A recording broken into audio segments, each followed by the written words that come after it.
Episodio 7, 7 è il numero perfetto. Perfetto come l'arcobaleno che ho avuto la fortuna di vedere sopra gli iceberg di Jökulsárlón qualche mese fa durante i miei tour fotografici in Islanda. Contestualizziamo questo momento. Siamo a febbraio del 2017 in Islanda. Come vi ho già detto in altre circostanze, è stato un mese orribile. Non faceva altro che piovere in continuazione. Vi ricordate Taste by Love episodio 1? Quel video racconta un episodio successo nel primo viaggio dei due che ho fatto in quel febbraio. La foto di cui parliamo oggi è stata scattata nel secondo viaggio, che non fu più fortunato di quello precedente. Anche loro non hanno fatto altro che prendere pioggia, niente aurora, veramente è stato un disastro.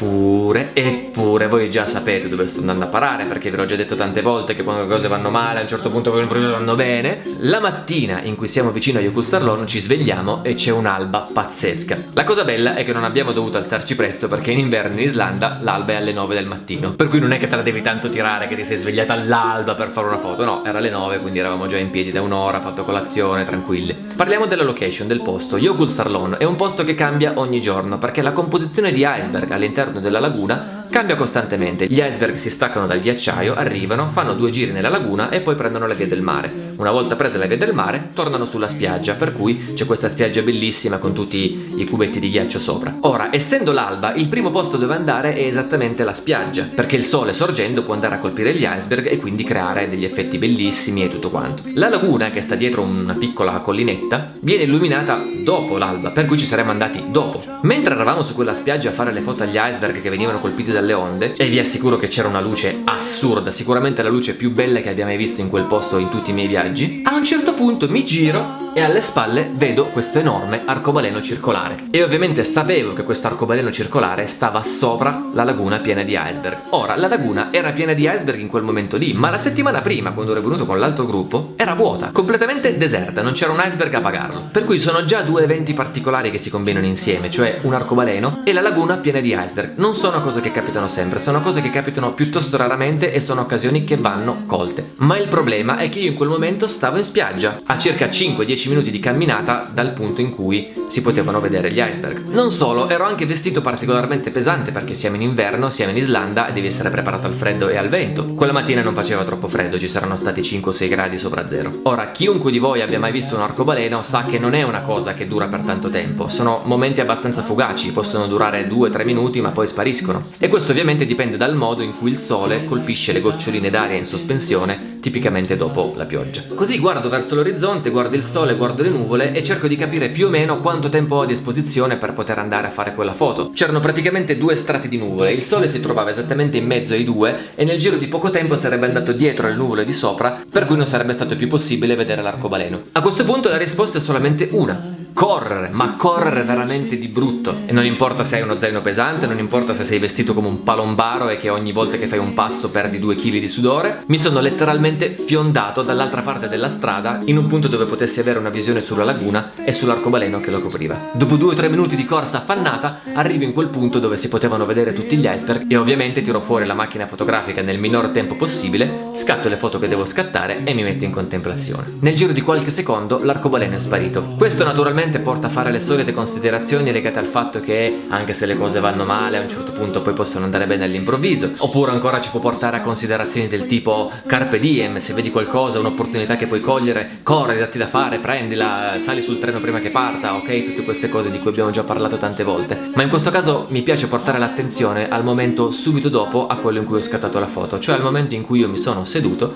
e mi sono messo a guardare questi iceberg con questo arcobaleno sopra. Non ero da solo, a fianco a me c'era un fotografo spagnolo che anche lui era arrivato tutto trafelato dalla spiaggia e stava facendo quella foto. Ci siamo guardati e nel mio spagnolo un po' maccheronico gli ho detto: una luce così capita una volta nella vita. Lui mi ha guardato e mi fa: hai ragione. E questo è il significato più profondo di un momento del genere, cioè non tanto il fatto che fai la foto e ti porti a casa un bellissimo ricordo da far vedere alle migliaia di persone che ti seguono sui social network, ma essenzialmente avere il privilegio di potersi sedere dopo aver fatto la foto e portarselo dentro un momento del genere, un momento perfetto, un momento che neanche a disegnarlo con la fantasia sarebbe potuto essere così perfetto. Ed essenzialmente è questo il motivo che mi porta a viaggiare tante volte negli stessi posti, perché ogni posto non è mai lo stesso se lo si visita 2 volte. volte. Jökulsárlón è un caso estremo perché chiaramente gli iceberg cambiano ogni giorno. La settimana prima era vuoto e pioveva, la settimana dopo era pieno di iceberg e c'era pure l'arcobaleno sopra. Ma in realtà qualunque posto, anche i più statici del nostro pianeta, cambia in continuazione, non solamente per la luce, per la stagione, per il colore, ma perché nel frattempo cambi tu. E quindi se tu vedi un posto un anno, se lo rivedi un anno dopo avrà su di te un effetto diverso, perché diverso è il modo in cui risuona al tuo interno. C'era un famoso filosofo greco che si chiamava Eraclito che diceva pantarei, tutto scorre, ma la spiegazione che Eraclito dava di quella frase era la seguente, e cioè: